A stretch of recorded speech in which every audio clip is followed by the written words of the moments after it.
મેં તમને એટલું જ કીધું કે ખોડિયાલમાંની ભક્તિ વધારો ને ખોડિયાલમાં નારાજ છે એટલે રાજી કરો.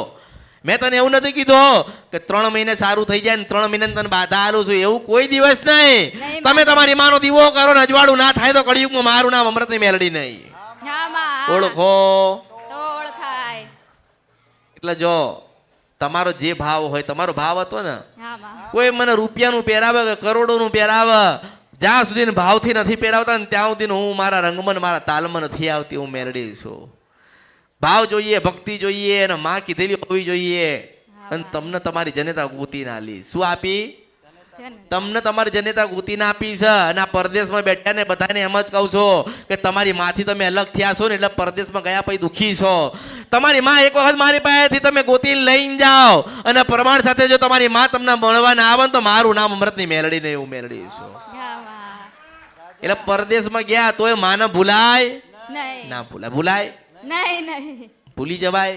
ન ભૂલાય. માં કોઈ દાડો ભૂલાય નહીં. માં કહેતી નથી કે તમે પરદેશ ના જાઓ ને તમે આમ ના કરો ને પેલું ના કરો, પણ આપણે એને માની નહીં શકતા, આપણે એને ઓળખી નથી શકતા. એના પેટમાં શું પડ્યું છે વાંચી નહીં શકતા, પણ અમૃતની મેલડી વાંચી લે. જો તમે જેટલા તમે તમારી માને રાજી કરશો ને, તમે જેટલા માનો કે આ તમે પરદેશી આયા, દૂરથી આયા, તો તમે મારા માટે ઘણું બધું લાયા ને, ઘણું બધું તમે લાયા. કોઈ એવા પણ હોય જે પરદેશથી આવતા હોય પણ એની પાસે કશું મને હાલવા માટે ના હોય, એ મજબૂર હોય કે એની પાસે કદાચ હોય નહીં. મેં માગ્યું નથી, મેં તમને કીધું, મેં તમારી પાસે કઈ માગ્યું તું અને હું તને ના કે લાય તારા દીકરાને સારું કરી આલું છું ને મન તું આટલું આપજે, હું તને કહું કે ના કહું?